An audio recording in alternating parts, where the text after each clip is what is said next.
Pernah nggak kamu merasa hidup itu seperti mendaki jalan licin yang nggak pernah sampai ke puncak? Kamu kerja keras, bangun pagi, lembur sampai malam, tapi hasilnya segitu-gitu aja. Cukup buat makan, tapi jauh dari mimpi. Kalau kamu pernah ngerasa kayak gitu, kamu nggak sendirian. Mungkin tanpa sadar kamu sedang berada di tengah yang disebut sebagai lingkaran kemiskinan. Hari ini, jutaan orang di dunia hidup dalam kondisi yang sangat terbatas. Tapi sering disalahpahami, kemiskinan itu dianggap cuma soal uang. Padahal kenyataannya jauh lebih kompleks. Kemiskinan memengaruhi cara seseorang berpikir, bertindak, bahkan bermimpi. Ini bukan cuma tentang isi dompet, tapi juga soal cara pandang. Kemiskinan bukan cuma masalah orang lain. Kita semua harus peduli karena ini masalah sosial yang dampaknya bisa menyentuh siapa saja. Dan yang lebih penting, kita nggak bisa memperbaiki sesuatu yang kita nggak pahami. Makanya penting banget untuk mengenali apa sebenarnya akar dari kemiskinan. Karena hanya dengan tahu akarnya, kita bisa menumbuhkan solusi yang tepat. Kita juga harus sadar, di balik angka-angka statistik kemiskinan, ada manusia. Ada anak-anak yang putus sekolah, ada orang tua yang kehilangan harapan. Kalau kita paham hal ini, kita jadi lebih empati, lebih peduli, dan juga lebih strategis dalam bertindak. Di era yang katanya serba digital dan maju ini, ironi besar masih terjadi. Ada orang yang bisa duduk santai dengan wifi super cepat, sementara yang lain harus jalan berkilo-kilo hanya untuk mendapatkan air bersih. Ketimpangan ini nyata dan kita nggak bisa terus menutup mata. Peduli pada kemiskinan bukan cuma soal memberi bantuan, tapi soal menumbuhkan kesadaran bahwa perubahan harus dimulai dari pemahaman. Seringkali kita kira kemiskinan itu cuma soal penghasilan rendah. Padahal lebih luas dari itu. Kemiskinan adalah kondisi di mana seseorang tidak bisa memenuhi kebutuhan dasar hidup. Makanan bergizi, tempat tinggal layak, pendidikan yang memadai, dan akses kesehatan. Lebih dari itu, kemiskinan juga membatasi pilihan. Orang miskin sering nggak bisa memilih pekerjaan yang sesuai passion. Mereka terpaksa ambil apa saja yang ada. Mereka nggak bisa memilih pendidikan lebih baik karena terhalang biaya. Bahkan, mereka nggak bisa bermimpi lebih besar karena kenyataan terlalu berat. Hidup dalam kondisi serba kekurangan membuat orang cenderung mengambil keputusan jangka pendek. Misalnya, memilih kerja daripada sekolah karena butuh uang sekarang. Ini memang masuk akal, tapi berbahaya untuk masa depan. Inilah yang disebut kemiskinan psikologis. Tekanan hidup membuat orang kehilangan kepercayaan diri dan harapan. Makanya keluar dari kemiskinan bukan cuma soal uang, tapi juga soal mentalitas dan perspektif hidup. Kemiskinan juga hadir dalam bentuk ketidakberdayaan yang terstruktur.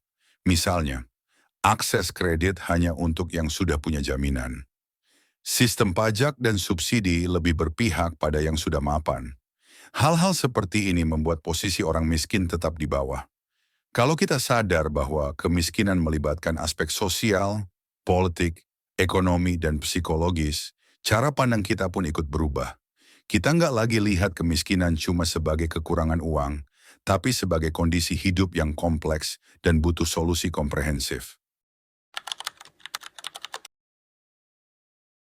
Lalu, apa sih sebenarnya akar dari kemiskinan? Banyak yang bilang orang miskin karena malas, tapi itu oversimplifikasi. Akar kemiskinan lebih dalam dari itu. Satu, akar struktural. Akses pendidikan dan kesehatan yang nggak merata. Anak yang lahir di desa terpencil dengan fasilitas minim jelas punya peluang yang berbeda dengan mereka yang lahir di kota besar. Dua, akar budaya. Di beberapa komunitas, kemiskinan sudah dianggap nasib. Ada pola pikir bahwa hidup memang ditakdirkan begini, sehingga orang sulit berubah. Ketiga, akar psikologis. Orang yang tumbuh dalam kemiskinan sering bawa luka batin dan keyakinan negatif. Merasa nggak pantas sukses, takut gagal, nggak berani bersaing. Akar ekonomi, distribusi kekayaan dan kesempatan yang timpang.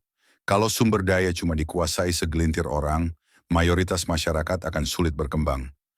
Akar politis, kebijakan publik sering menguntungkan elit tertentu, sementara kebutuhan masyarakat miskin diabaikan. Kemiskinan itu seperti jebakan yang sulit diputus. Kamu lahir dari keluarga miskin, akses pendidikan terbatas, dapat pekerjaan bergaji kecil, nggak bisa nabung atau investasi. Anakmu alami hal yang sama, siklus terus berulang. Di dunia self-development, ini disebut limiting belief, keyakinan yang membatasi diri. Misalnya, saya nggak pintar, saya nggak punya koneksi, saya cuma cocok kerja kasar. Ini bukan karena malas, tapi karena pengalaman hidup yang keras.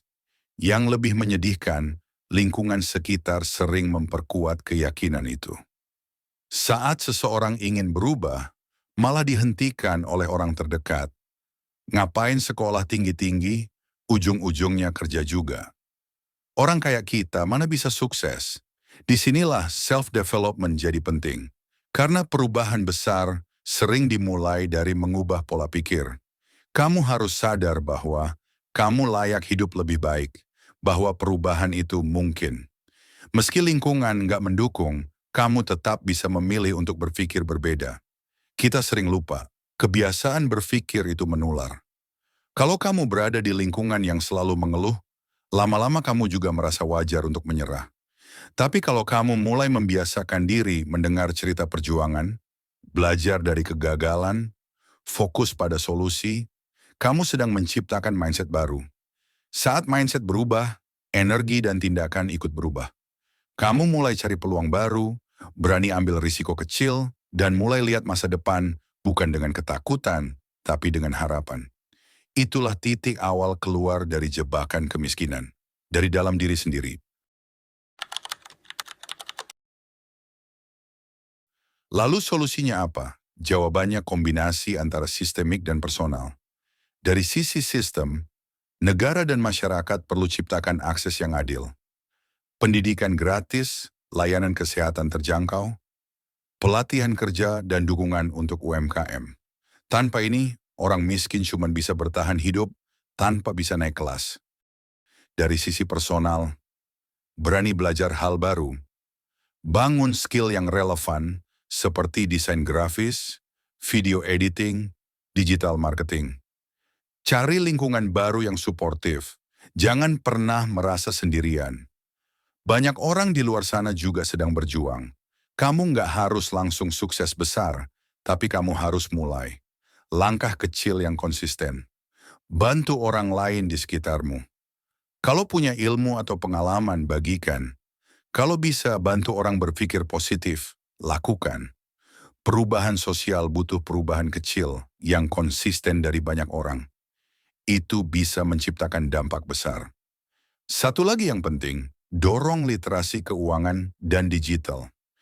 Di era sekarang, kemampuan mengelola uang dan memahami dunia digital bisa jadi jembatan keluar dari kemiskinan. Dan ini bisa diajarkan, dipelajari, disebarkan.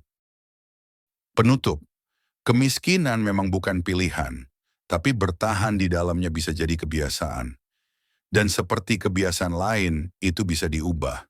Kita nggak bisa pilih di mana kita lahir, tapi kita bisa pilih akan jadi seperti apa kita nanti.